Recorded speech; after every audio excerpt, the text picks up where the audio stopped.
Motive for Life radio show. I'm Robert Christensen. Thank you for joining me. I love talking about being an idiot.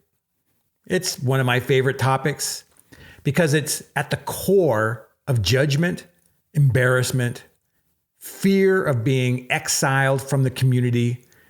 It's all the core of human emotions summed up into a single word, which has an emotion which knocks me down emotionally, kicks me right where it hurts.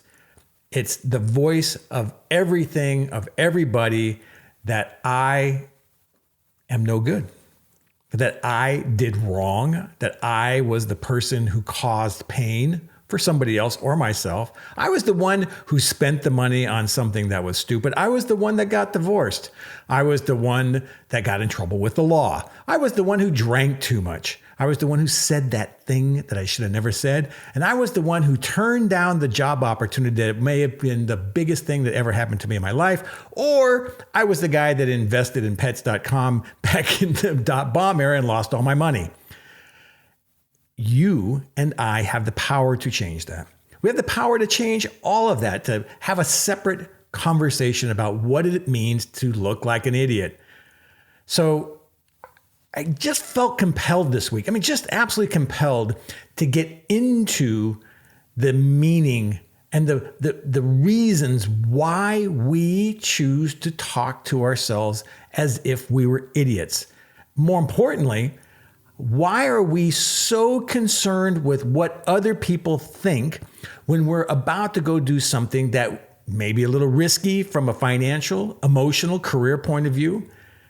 And we get so wrapped up in learning about what other people are going to say when I decide to go do something, or if I don't go to do something. So looking like an idiot is squarely in my camp. It is so much in my control that only I can say that I am an idiot. If I don't care about other people's opinions, if I don't think that they matter and what their judgment is, there is nobody in this world who's going to judge me as an idiot other than me. I hold that power. But so many of us are looking for outside validation. We're looking for so many things beyond our control to tell us we're okay. Whether it be on social media, getting a raise, having your boss say something, getting a good performance review, pick a topic. We are constantly seeking outside validation. And what I'm telling you, and the whole point of these podcasts, the hundreds of podcasts, and all the stuff I published, is that you have the power to change that. You can disconnect from all of the outside influences and be the judge of your own behavior. And you can label it yourself and not be the fucking victim of your own language and your own thinking.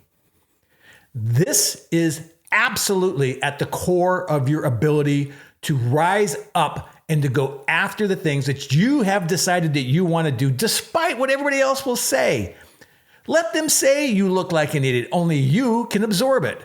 Only you have the power to say, yes, they're right. Or, I don't care what they say. I really don't give a shit what somebody else has to say about my side hustle or my art or the things I choose to invest my time in or where I put my money or how I raise my kids. None of their damn business.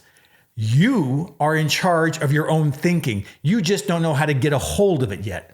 You haven't learned how to control your mind. You haven't learned how to put the reins on your thinking so that you can pull it in and be in control of what happens in your life. That has not happened yet.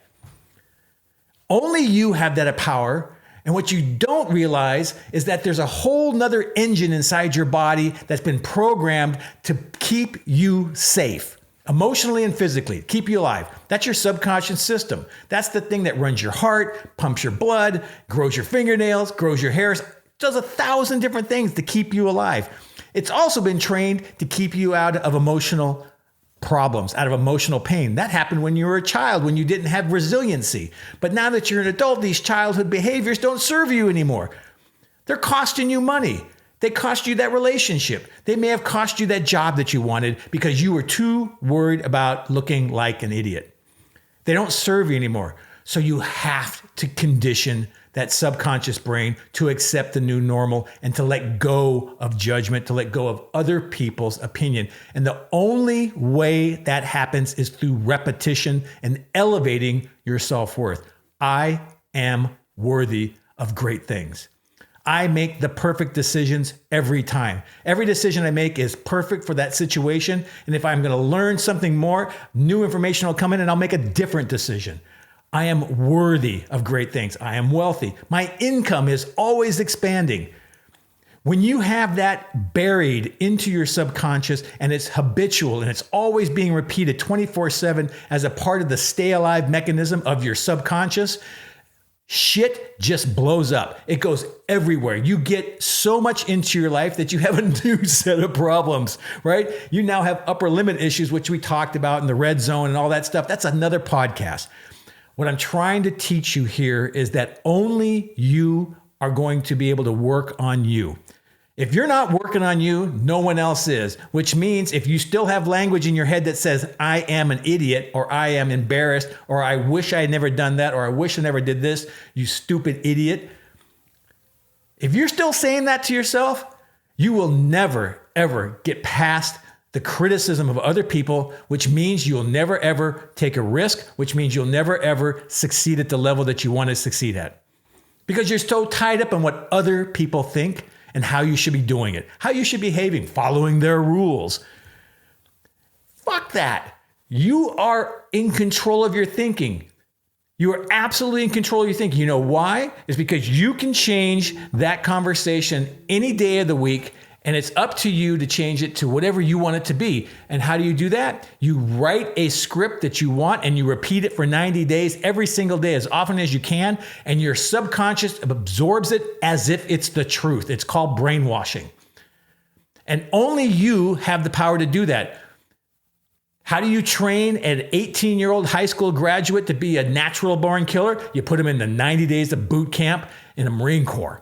And what do? They break them down and they change their thinking. We're going to just do the same thing. Okay? We're not going to train you to be a born killer. We want to train you into being somebody who naturally wants better life, and it's part of their thinking now. And so that whole world around judgment and being an idiot slips away. It doesn't exist anymore because you don't care. Why don't you care? Because you got confidence. Out of self-worth rises confidence. And from confidence, you care less and less and less about what other people think, and more and more and more about what it is that you're worthy of and contributing back to the well-beings of other people.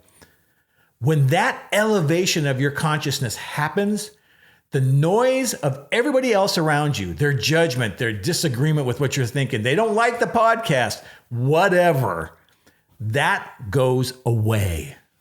That's how you get rid of the voices and looking like an idiot. By lifting and changing the dialogue inside your body, inside your mind, the habitual thinking to a new level of thinking that says, I am good. I make good decisions. I make fantastic financial choices. I choose good people in my life. My children are wonderful and loving. I am so proud of the accomplishments that I've made. I am wonderful in all my relations, and believers and supporters surround me. That language needs to be habitual in your body 24/7. How do you do that? You repeat those phrases over and over and over again for 90 days, and they will become habitual, meaning that they become routine in your thinking. And then your subconscious takes over and you don't have to think about it anymore. It's a beautiful, beautiful equation. It works every single time, but it's the hardest work. You got to have the discipline to do it. You got to do it every day. You got to do it all the time. That's how you break being an idiot, looking like an idiot, or feeling like an idiot, because it's up to you to change that narrative. Let me give you a few free tools that you can use anywhere to start this process. Number one, download the gift from the website motiveforlife.com. It's called The Gift. The gift is a 90-day transformation process that when practiced twice a day will break the back of that negative thinking. It will uproot and pull out all that crap that you've been loaded with, and it will put you on a rocket ship. The challenge, I'm going to tell you right now, the challenge that you will have is to do it for 90 days. You will have the hardest time. And the reason we tell you why is because you're battling against something that's already pre-programmed. It won't want to change. It'll tell you that it's stupid. It doesn't work. I don't want to do it. It'll just tell you to forget about it. The reason why it'll tell you all those things is because it doesn't want to change either. It doesn't want you to change anything about it. Okay? Because what it's meant to do is to keep you safe, and where you are right now is safe. Why should we change out of where we are? Because it's safe. The gift rewires that programming, and eventually the subconscious takes it as truth, and it will execute it from that point forward, and it takes 90 days. Number 2, get the book, The Bug in Our Brain. It's on Amazon. It's on Kindle. This is a book I wrote. It's a very inexpensive book, and it has a whole bunch of stories and exercises in it and mantras that goes to the next level. What I mean by the next level is start looking at the various areas of your life, like finances, relationships, children, career, education, spirituality. And it will break down those areas and start telling you stories that happened in my life that will break that idea and those signals you're receiving today that are telling you you're no good, or that you should have done better, and that you looked like an idiot. That will come apart. And why am I so confident on this? Because I have been through it. And so many people have been in it and have come out of it as a result of this work. I wish and hope that you take these free suggestions. Go get the book, invest a small amount into your life and your growth, and do the work. It's hard work. It's difficult. It's really painful sometimes, but it's necessary. I love you. Stay with it. I'll talk to you next time. Bye.